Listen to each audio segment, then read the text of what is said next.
एक स्टूडेंट होने के नाते आप भी तो कलाकार हो, आप पढ़ने आ रहे हैं, सीख रहे, फिर बोलोगे, तो आपका भी फर्ज है कि एक अच्छे स्टूडेंट होने के नाते आप भी अपनी स्टडी में डूब जाए, टोटली बिल्कुल डूब जाए, इतना डूब जाए कि पूरा कॉन्सेंट्रेट अपनी पढ़ाई। उसके बाद जब आप यहाँ से निकलेंगे तो एक कुछ चीज़ हाथ में लेके जाएंगे, कुछ रहेगा आपके पास बोलने के लिए, दिखाने के लिए लोगों को कि हम क्यों गए थे, what we learn there. Okay, चलो बेटा कुछ समझ आ गया? ठीक है, इसी के साथ एक आता है हमारा दूसरा कंटिन्यू। कंटिन्यू रहा, रही। देखिए हमारी शॉर्ट वीडियो सीरीज का जो अगला स्ट्रक्चर है वो है कंटिन्यू। होता क्या है, कंटिन्यू का मतलब तो आप जानते हो, कोई भी काम निरंतर करना, निरंतर होना, लगातार होना, लगातार करना। वैसे ही हमारा क्या है कंटिन्यू।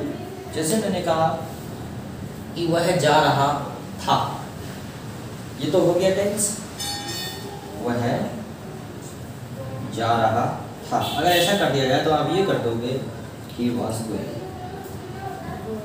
ठीक है, दूसरा सेंटेंस कर लेते हैं, वह पढ़ रहा था, he was reading। लेकिन अगर मैंने ये बोल दिया कि वह पढ़ता रहा, वह पढ़ता रहा, इस और इसमें अंतर समझ में आ रहा है आपको? वह पढ़ रहा था और वह पढ़ता रहा। पढ़ रहा था कि मतलब ये है कि वह पढ़ रहा था, पहले से कब से पढ़ रहा था, हम तो देख रहे थे वह पढ़ रहा था, लेकिन वह पढ़ता रहा। इसका मतलब ये है कि इसके साथ किसी और घटना का संबंध है, मतलब शोर शराबा होता रहा, वह पढ़ता रहा। ऐसा प्रतीत होता है कि इसके साथ और दूसरी घटना का संबंध है, जैसे टीवी चलती रही, वह पढ़ता रहा, मैं दरवाज़ा खटखटाता रहा, वह पढ़ता रहा, मैं बुलाता रहा, वह मोबाइल चलाता रहा। तो जब ऐसा कुछ बोलते हैं तो इसका मतलब इस दो घटनाओं का संबंध बताता है। ठीक है, तो इसलिए यहाँ पे जब कभी भी ऐसी बात आ जाए कि वह खेलता रहा, पढ़ता रहा, तुम्हारी मदद करता रहा, इंतजार करता रहा। ठीक है, जैसे अक्सर लोग चिट्ठी वगैरह लिखते हैं, पत्र वगैरह लिखते हैं, मैं तुम्हारा इंतजार करता रहा और इंतजार करते करते मैं बूढ़ा ही हो गया। ठीक है, परंतु तुमने एक बार भी ध्यान नहीं दिया कि कोई तुम्हारा इंतजार कर रहा है। ठीक है, ऐसे डायलॉग लिख देते हैं। ठीक है, लोग चिट्ठी वगैरह लिखते हैं ना, कितना बढ़ा चढ़ा के लिखता है, मैं तुम्हारी यादों में मर जाऊंगा। यादों में कोई मरा है क्या? आदमी खुद सुसाइड करता है तब मरता है कि याद आ गई किसी की और अटैक खटा, ऐसा हुआ है कभी? लेकिन लिखते कितना बड़ा चढ़ा के, मैं तुम्हारे बगैर कैसे जिंदा रहूँगा। सामने वाला जो पढ़ता है वो भी सोचता हाँ यार ये मेरे बगैर जिंदा नहीं रह सकता, जिंदा इतना सब रह जाएगा। ये जिंदा रहने के लिए किसी की याद या किसी का सहारे की जरूरत नहीं है। जिंदा रहने के लिए ऑक्सीजन चाहिए, प्रकाश, सूर्य का प्रकाश चाहिए, पानी चाहिए।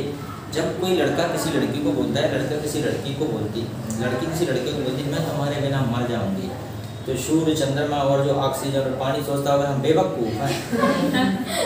रोज़ ऑक्सीजन ले रही है, रोज़ पानी पी रही है, रोज़ सूर्य का लाइट विटामिन डी ले रही है, धरती पे इतना खाना खा रही है, और उसके लिए रीज़न किसको बता रही जीवित रहने का? जे आदमी जिसका खुद का वजन 45 किलो है या 35 किलो है, जो हवा में कब उड़ जाए गारंटी नहीं है, और जो कह रही मैं तुम्हारे बिना नहीं जी सकते। ठीक है, या मान लो लड़का खुद कह रहा है किसी से, किसी लड़की से जिसका वजन 65 किलो है या 75 किलो है उसको, या मान लीजिए आई डोंट नो यार that what a amazing and मतलब एक टाइप ऑफ ए कॉमेडी, ऐसी कॉमेडी है, लोग इस टाइप की बातें करते हैं। प्राकृतिक चीज़ों का एहसान नहीं मानेंगे, है ना। लोग बोल देंगे मैं जो कुछ भी हूँ आज आपकी वजह से। वो नहीं सोचते कि प्रकृति ने उन्हें कितना दिया है, प्रकृति की हेल्प नहीं करते। Today I am what ever I am today because of you. ठीक है, आदि बोलेंगे एक सफल आदमी के पीछे पत्नी का हाथ होता है, खुद की मेहनत का हाथ नहीं होगा। हाथ वाथ किसी का नहीं होता, मार्गदर्शन सभी का होता है, गाइडेंस होता है। मानते हैं इस बात को कि सही समय में कोई सही मार्गदर्शन देने वाला आपको मिल जाए, लेकिन मुझे लगता है हाथ वाथ किसी का नहीं हो सकता है, मेहनत ही आपकी होती है ना। सहयोग हो सकता है, होता है, परंतु मेहनत आप करोगे तभी तो लोगों का सहयोग काम आएगा। अब मैं आपको रोज अच्छी सलाह दूँ लेकिन आप ना मानो, और सहयोग किसका होता है? जो कुछ करता है। अंडरस्टैंड? आज मान लो मैं गाड़ी चलाऊंगा और गाड़ी कीचड़ में फंस गई तो लोग धक्का मार देंगे, और मैं गाड़ी चलाऊंगा ही नहीं तो लोग खड़े खड़े में धक्का मार के चले जाएंगे क्या? Means I am to try, after that people will come to help. ये बात कहते हैं। तो समझ में आया? कंटिन्यू टू, रहा रही रहे। इसके कुछ एग्जाम्पल बना लेते हैं। जैसे वो है सोती रही, शी कंटिन्यू टू स्लीप, और मैं दरवाजा खटखटाता रहा, and I continue to knock the door. वह सोती रही, मैं दरवाजा खटखटाता रहा, मान लो उसने खोले नहीं दरवाजा, ठीक है। फिर क्या किया? कुछ नहीं, खिड़की में से घुस गया, ठीक है। ऐसे नहीं करना, किसी के घर में बिना अनुमति के नहीं जाना, ठीक है। वह मतलब कोई, मतलब मम्मी, सी कंटिन्यूसली, मतलब मम्मी सोती रही, मैं दरवाजा खटखटाता रहा, फिर मैंने सोचा डिस्टर्ब ना करूं और ज़्यादा मम्मी को, मैं खिड़की से घुस गया, ठीक है। वह है नाचती रही,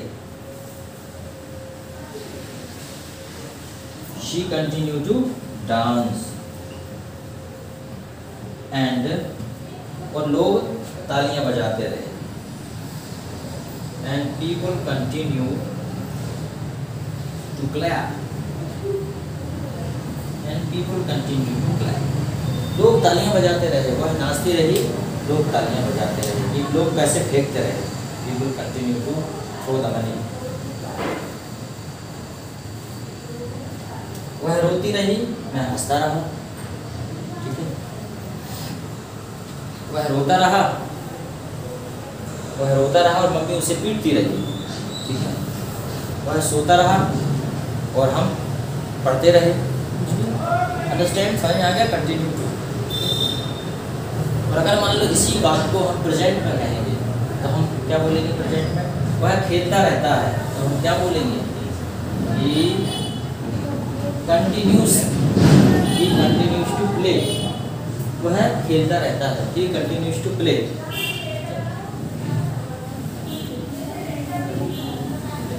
एक पेपर में किसी ने लिखा था कि एक कौन सी चीज़ है जो ख़त्म नहीं होती। ऐसा कुछ था कि सबसे लंबी बात, तो उसने लिख दिया मेरी माँ का भाषण। जो कभी खत्म ना हो, जो कभी खत्म ना हो उसे क्या बोलेंगे? जिसका अंत ना हो उसे क्या बोलेंगे? अनंत।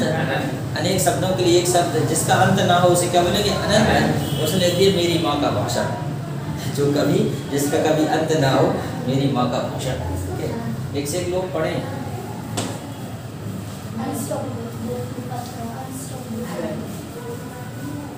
कंटिन्यू टू, आगे समझ में?